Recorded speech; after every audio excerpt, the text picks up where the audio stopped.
What's the philosophy? What does it mean? A steady drip caves a stone. Yeah, it doesn't really matter. It's just all about process.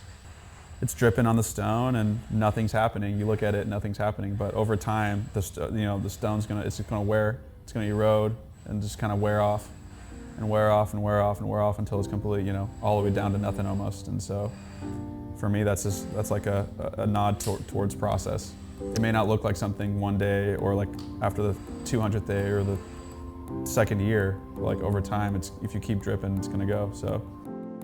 It is my pleasure and my honor to introduce our 2024 PGA champion. The winner of the gold medal and the champion golfer of the year is Xander Schauffele. All right, I'm sitting here with Xander Schauffele. This is a pretty nice spot to hang out, I guess. We're overlooking the first tee. I don't know if we're allowed to say where we are. Secret No. Golf Club, Dutchman's Pipe in West Palm Beach. Xander, how are you? How are you doing? We got our high arms. I'm feeling very little here in these big chairs. Yeah. I kind of wanted to take advantage of the opportunity to check in with you at the end of the best golf season of your life. Is that fair to say? So far, yeah. So far? Yeah. Yeah. Absolutely. Best season of my career. Do you feel different now than you did last December? More accomplished. Do I feel different sitting here talking to you? No. I mean, I feel like me, fortunately. That's good. Same guy. Yeah. But do you, how does that sense of accomplishment translate to the rest of your life? When you go, are you happier? Are you more satisfied? Are you more confident? Satisfied for sure. I mean, I don't feel more confident, but I would have to be. I mean, just stepping into a certain situation, I'd say, work-related, career-related, yeah, going into the next spot in a major, I'd imagine I'm going to be much more confident. I said that after the PGA. Putting myself in a position would be exciting, and knowing that I've done it is going to give me a load of confidence. And then clipping my second major at the Open shortly after was sort of how I felt, It's only one, but it was a huge one for me to get over the hump, and it really paid off, and I wouldn't have gotten the second one if it wasn't for the first, obviously, in that fashion. What's the bigger difference, 0 to 1 or 1 to 2? 0 to 1. It's a huge monkey off the back, and then in my head, I never envisioned myself as like it was a life goal, obviously, but I was always sort of wanting to chum for more and just keep pushing. So it just needed to be done, and it's nice it was nice to grasp it. I know that some of it is just whatever, randomness, bites at the apple. Yeah. But was the difference between you being close to winning and ultimately winning more mental or physical? And I guess by physical, I mean like your golf swing, technical. It's always a combination of both. I mean, you're going to run the way you run based on the positions you put yourself in, and I felt like it was important to put myself in that spot as many times as possible, and that's still how I view it.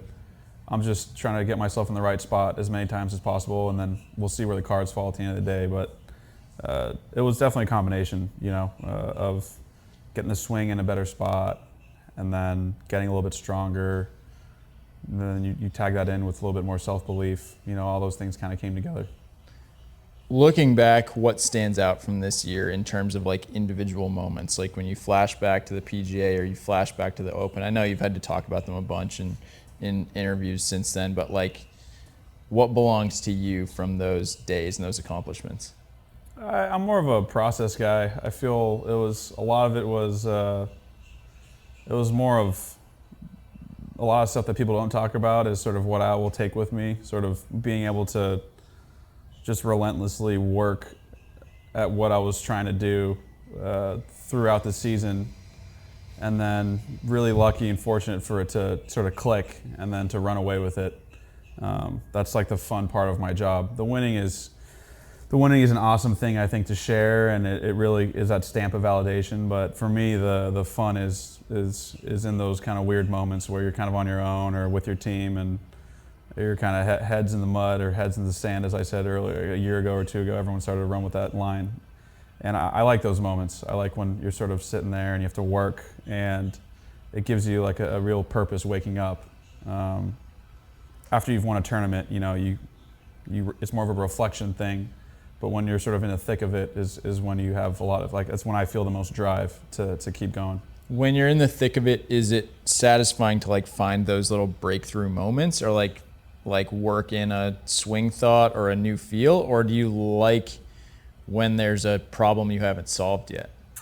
Yeah, a little bit of that. I'd say when there's a problem you haven't solved, and you believe in the advice that's given, and it's still really not clicking at first, and then you just have to keep going. And it's kind of scary because there's a little bit of this unknown factor. So that's kind of like the spice of life for me in that sense, because you're like, I don't know what's going to come out of this at the end. I do believe it. It might not. But work. there's this little voice in the back of your head that's like, is this right? This doesn't feel right. It may not be right, but you keep telling yourself that it's right. And then, like I said, that's like the driving factor to keep going and keep pushing and keep pushing and keep pushing. And then, like I said, the winning is the result in the end, and it's an awesome thing to share. But that weird unknown sort of territory I think is a lot of fun. On the other side of the coin, you were just on Jimmy Fallon. You were making the rounds in New York. I'm sure you get recognized more now. You were already a gold medalist, a super accomplished player, but major championship status, I would assume, takes you to kind of the next level. Is that true? Have you heard from more people? Are you more desired here and there? And have you been saying yes to more stuff? Yeah, my wife talks to me more now, which is cool. That's huge. No, I mean, it's part of the job. It's the Fallon and little things here and there are it's nice that I love being at home. So just to be honest, it's in my off season, I love nothing more than just to be around friends and family and my dogs and just in a comfort place. So, being on TV and those things are not a comfort zone. So is it a cool experience? Yes. It was fun to be up there with my team, Ricky, Fitzy, and Cam, and Jimmy, is part of our team, I guess. He's an investor. So that's right. Those are all really cool things. But yeah, I mean, I'd say a little bit more recognition. The majors obviously help in that. I'm in a golfing town or state, I should say, in Florida right now. So yeah, pretty much every grocery store, everywhere I go, I'm gonna say hi to someone at some point. But it's kind of a cool part about being a golfer too. I'm just another guy, and I can still go do normal things without being absolutely mobbed. So that part's appreciated. It's interesting. Some athletes, when they have success, you see them open up different aspirations, but I don't get the sense that you're oh, my lifelong dream was to have I want to really play good golf so then I can start a production company, or I can do this or that, or get these business investments going. That doesn't seem to me like a top priority to you. Is that fair? I mean, I'm 31. I feel like I haven't entered my prime yet. I feel like there's still a lot that I want to prove to myself. And I think helping people is important. My wife is really big in that portion, and I know that's something that would make her really happy. So is that a motivating factor for me? I mean, to an extent. It's not the biggest one in my life, obviously, in terms of what I want to accomplish, but I'd say there's definitely a time and place in my life where I'll shift, I'll have to shift some responsibility around or do certain things that, I'm not able to do now, or I'm not doing now, I should say. And so I haven't really, I'm not going to come up with my own production company or anything like that. It's just not really how I tick. I'm so selfish in how I operate that I want to really accomplish what I want to do. Yeah, I guess what I'm getting at is okay, now you've won major championships. To some extent, you've accomplished such a massive thing that, I don't know, part of the job is done. And now it's a matter of getting back to, I guess, a new process, or sticking to the same process, or getting back in it. And I wonder if there's any challenge in that, or any letdown that comes after you've started winning majors. It's the same result. You just don't to not win one would hurt. If you're in a spot on Sunday to win one, you don't win one. I feel like I'm going to win every single one I'm going to come up to, like if I'm in the right spot. And so that's just how I feel. And it's going to be a different sort of letdown because not having won one before and not clipping it versus having won one and not getting it done, it's a completely different feeling. But it's only 2. I know it's a really big deal, and I'm definitely not taking it for granted. But I'd say the most important thing I'm trying to get my head to focus on is sort of not having my not walking into any spot with the wrong expectation. I want myself to expect to win, but at the same time, not letting that sort of hinder the preparation process and like the whole getting the head in the right space, working with my team, the sit downs, the awareness, all those things that helped me get to where I got this year. I want to make sure that it's easy to forget when you're sort of sitting close to the top. It's easy to forget how you got there, and so I want to really make sure I don't lose sight of that. Yeah, I would think so. I mean, because it seems like your goals have been so process oriented. Like, do you have result goals? Like, okay, now your lifetime career goal goes from, okay, now you want to win 3 majors or you want to win 10 majors. Like, do you jump ahead at all in terms of what you want to have in your pocket at the end, or you try not to? I try not to. I'm not, I'll write down specific goals, much sort of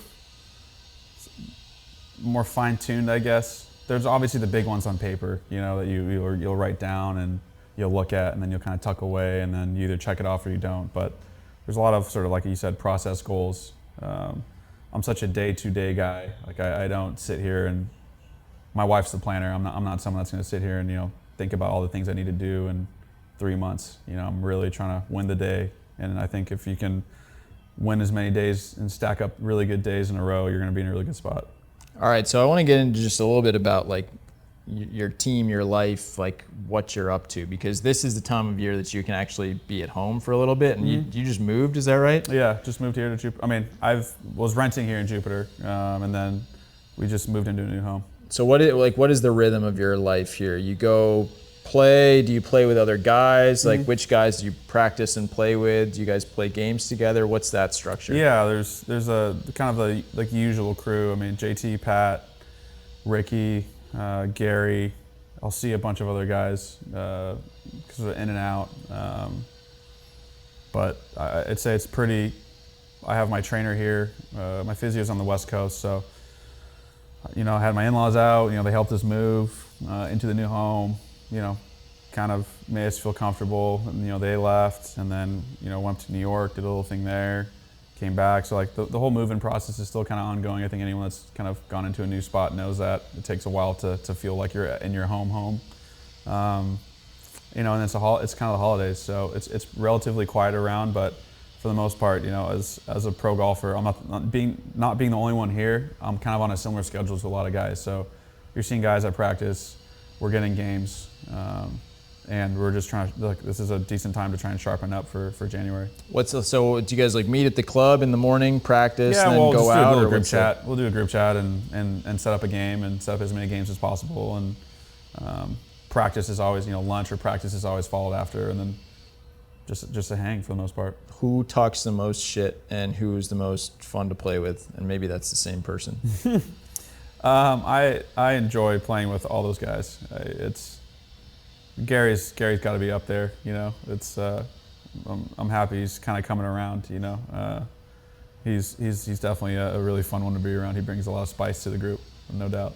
It feels like it must be a significant change from like when you were living in California, say 5 years ago.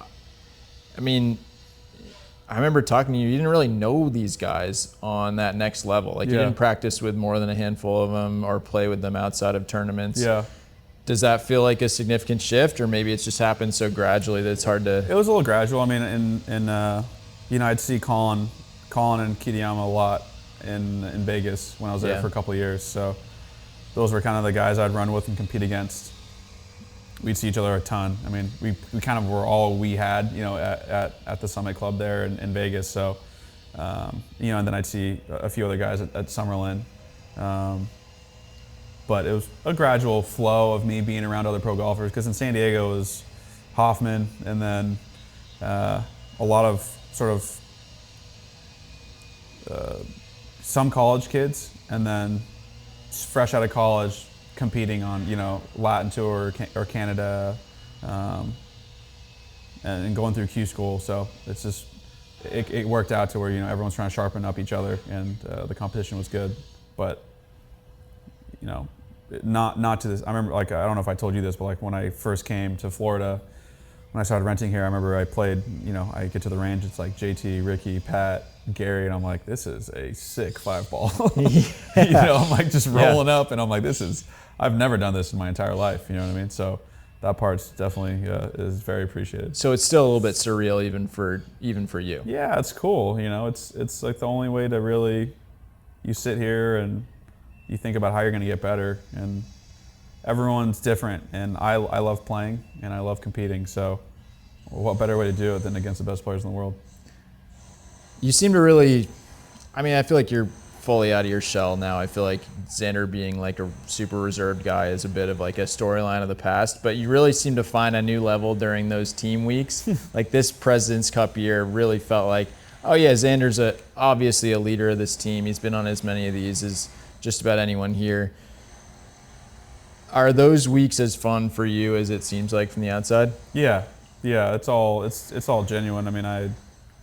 It really is. It's fun to share the room. It's fun to caddies and players, we're all in the same locker room. It's like a true locker room experience. Except for your other locker room that you and Pat have. Right, exactly. Man, the media is a funny one, but I think everyone that's in our locker room knows exactly what's going on in our locker room. Minus all outside noise. But it really is sharing. I never grew up really playing team sports. I played soccer at such a young age, but that sort of locker room environment, I can totally see how important it is to have the right clubhouse, and when a team's making a run in the World Series, or a club's making a run, or an NBA team, you name it, a hockey team, everyone's making a run, how important the clubhouse really is, because when things are flowing in there, it kind of translates. And even when it doesn't, it still makes you want to push hard for your guys. So learning and being able to experience that coming from a complete individual sport, sharing the room with those guys and just literally just shooting the shit and making fun of guys and throwing a football around in there, just doing stupid stuff is you feel like it brings you way back, and it makes you feel like a kid again, and it's something I really, really enjoy. I feel like some people have said, you don't fully appreciate it until you've been on a team. You maybe don't want to make it as bad before you've made it, and then once you make it, you're like, wow, sure. I never want to miss one of these again. You get a lick of it, and you're like, oh my gosh, this is so fun, and you just know what you're missing out on. You're missing out on the laughs. You're missing out on the motivating speeches. You're missing out on the really fun game, money games within your team leading into the event. And then you're you and your teammate going to war, against the other team when you're competing. And, and then having your team around you on the green when you make a putt or you miss a putt, and everyone kind of trying to pump you up or fired up for you you just don't get that, you know what I mean? Yeah. You really don't get that sort of personal, or that sort of team, I guess that personal pump up for me individually, but when you're playing by yourself. How do you explain who Pat turns into in those big time environments? Yeah, whoever coined that Patty Ice thing is really funny, because the kid's ice. I was telling him, I was like, I am never, if you and I are in a playoff, I am slow playing you to death. We are playing the next morning. I will not play you in the dark. Oh yeah. I was like, you and putts, or hitting 6 shots when the sun's gone, basically, is something I will avoid at all costs. If we're competing to win a tournament, it's going to happen at some point. But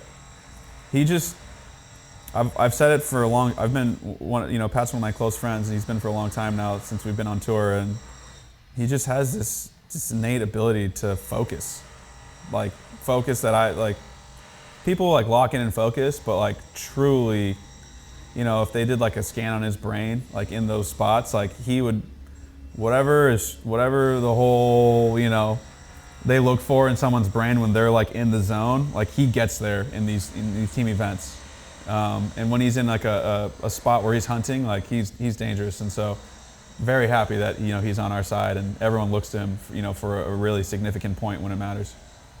Yeah, it's funny I think the President's Cup, people don't always know where it fits, but when you're there attending, especially as like intense as this year's was, it feels like this is a really fun and sweet tournament. Like it feels legit from your guys' perspective, right? Everyone's competing. We want to win. There was, I thought everything that happened was great. From Scotty and Tom chirping at each other, from Siwoo doing the night. I thought it was amazing. Like at the end of the day, we're trying to entertain, and it was extremely entertaining, I thought. And that's what people want. And I think people are attracted to it when it's genuine. And I think all of that competition and all of the emotions that were flowing through the event were genuine. And I think that's what makes it so special. Is there anything you're working on this off season? Last off season, I feel like you were focused on your body getting strong, healthy, et some of cetera. that. Still trying to get stronger. I mean, you're cutting into my lesson time with Chris here. I know. So, he's hiding somewhere over there. So I'm gonna, work with Chris here shortly. Just make sure everything's in the right spot. Everything's sort of flowing in the right direction going into the new season. I make sure I'm not sort of me coming back into the full swing of things is me making sure like sort of are going through our checklist. So is it more maintenance or are you breaking new ground? It feels more maintenance. We'll see today. There's still so much I need to work on to try and perfect, I guess. My tendencies will always be my tendencies. So I wouldn't say I'm like 100% comfortable even, doing the stuff that he wants me to do. So yeah, it just takes more work. How would you describe Chris? He's kind of a one of one. He's a little out there. I was saying this earlier, but like whenever I see him, I always ask him what he's eating, because he'll be like, oh, just like birdseed this week, or just berries, or like, oh, I'm just on a water cleanse for 96 hours. Yeah, he's awesome. He's always grinding to get better, and something I appreciate about him is that he's always trying to learn. I think he knows so much. He's extremely knowledgeable, but he's always trying to learn something new. Every time I talk to him, I feel like you can sit with him like once a week and he can talk through some crazy stuff, like some conference he went to, let's see, like biohacking or some neurological, like he went to, another, he's always up to something, and it's always to, one, make himself better, and two, I think it's just curious, like for himself personally on wants to be a better coach and just a better person. So he is an interesting cat that he's not shy. You'll see him sitting out there drinking bone broth. You know what I mean? Kettle on fire bone broth, while another guy's drinking soda. But he's a really good dude. Yeah, he's definitely curious. I think that's a good word for it. In terms of pro golf, big picture, I feel like this year you largely stayed out of it. I mean, you haven't joined the policy board. I don't think you're on the pack. You have opinions, but I feel like you kind of compartmentalize that piece of it. Like Is that guys. accurate? Yeah, I'd say so. I mean, I'm really grateful for the guys that decided to sort of, get in the ring and sort of, represent us.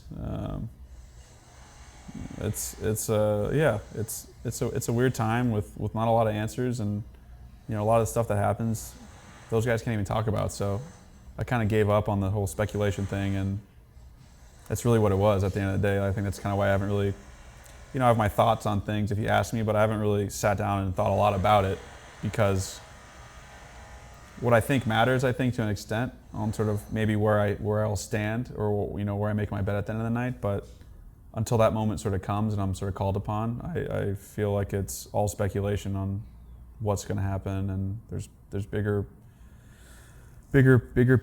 pieces pulling things around, and I just put my head down, and I think that's where the whole put my head in the sand thing was, because I was like, I need to work on myself and get better, versus trying to think about how to bring everyone back together. You know, it's not really my forte. Yeah, do you think everyone does need to come back together, or do you try not to think about it at all? Yeah, I'd say so at some point. I mean, the only reason,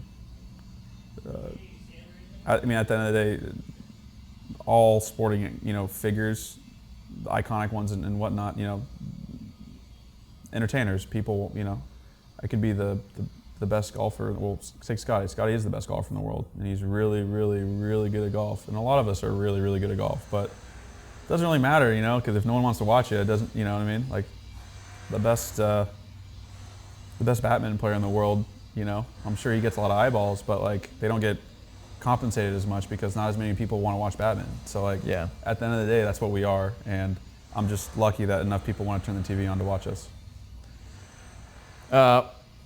What did you learn this year? What's one thing that you've learned this year? You talk about Chris is probably teaching you something new every week, but when you could pick a random thing, significant or insignificant. What's one thing that you think you learned? I'd say more of, I don't know if it was really learned. I guess, you know, until you do it, you don't really know. I feel like I've done it at certain levels, but just learning that I can win in different ways. I feel like that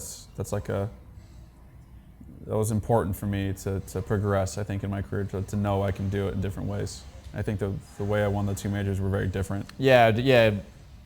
What was the biggest difference between those two wins? One was like a dogfight. They're all dogfights, but like one was like in the mix. You know, each car is like, you know, one car was going, the next one would level out, then the next one goes, and it was just like every time I look at the leaderboard, it was just like, holy smokes, like there are 3 or 4 of us that anyone can win this. With the layout of the course, it was softer, greens were receptive. Like if you're hitting the shots, you're doing, like you can do it, and so that was important. You know, making that putt on the last hole. As nervous as you are, just getting it done is important. And then at the Open was completely different. Sort of felt like I was out of it, and then had that really big Saturday to get into it. Yeah. Usually people talk about it being like, oh, I just moving day, I need like a 63. You know, that was my 63 because I shot whatever 2 under in rain, like all day rain and wind. And then like what I felt on Sunday, and then just knowing that I'm playing really well, and then being able to get out of my own way and letting it happen in the biggest moment, you know, of my career was a really cool thing. And that's sort of like all of a sudden, you know, it was holy smokes, like Thurston Lawrence is right here, Rosie's right here, and then all of a sudden it was like I had a 3-shot lead, and then everyone's like, well, this sucks, you know what I mean? Sucked the air right out of it. Right, yeah. exactly, and that's what I've always wanted to do. So being able to do that was really cool. Maybe not for people watching, but for me it was like I won this internal war.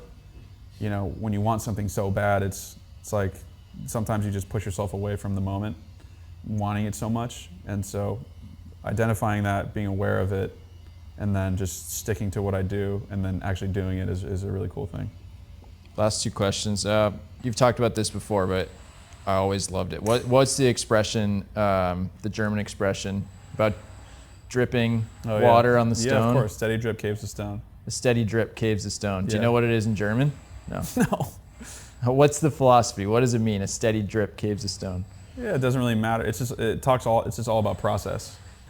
A stone, you see this rock, and there's just a little, you know, I don't even know, in a cave, I don't even know what the top and bottom ones are called. Oh yeah, you got some stalactites, and stalagmites. I don't know which I can't one's remember which one it is, but it's dripping on the stone and nothing's happening. You look at it, nothing's happening, but over time, the stone's gonna wear, it's gonna erode and just kind of wear off and wear off and wear off and wear off until it's complete, you know, all the way down to nothing almost. And so for me, that's like a nod towards process. It may not look like something one day or like after the 200th day or the second year, but like over time, if you keep dripping, it's gonna go. So.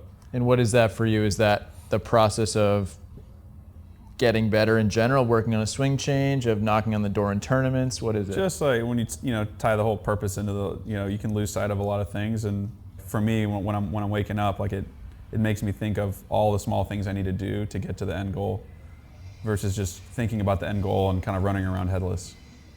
You believe in New Year's resolutions? It's just another day. I mean, So no, not really, I guess. Yeah, all right. So you're not changing anything for 2025. Just 2 more majors this year, and you'll be good. Try and clip as many as we can get. All right. Is there anything you're looking forward to specifically in the new year? Haven't really looked at the schedule too in depth. I had to give like a rough thing, but I don't know. I mean, this year I traveled. I went to a few new countries I've never been to, and it's still like a cool part of my job, being able to. My dad always said if you're good enough at what you do, it'll take you around the world. So I think traveling to new areas is really cool. Went to Portugal this year, which was an awesome experience. It was only for 3 or 4 days.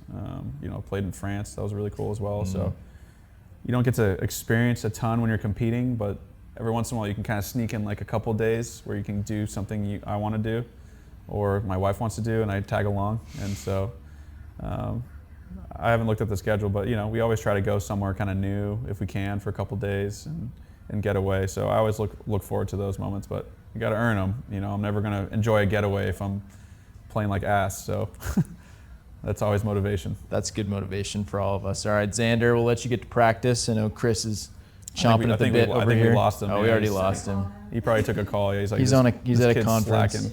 Yeah. Thanks. All right, Xander. Thank you. Good to see you.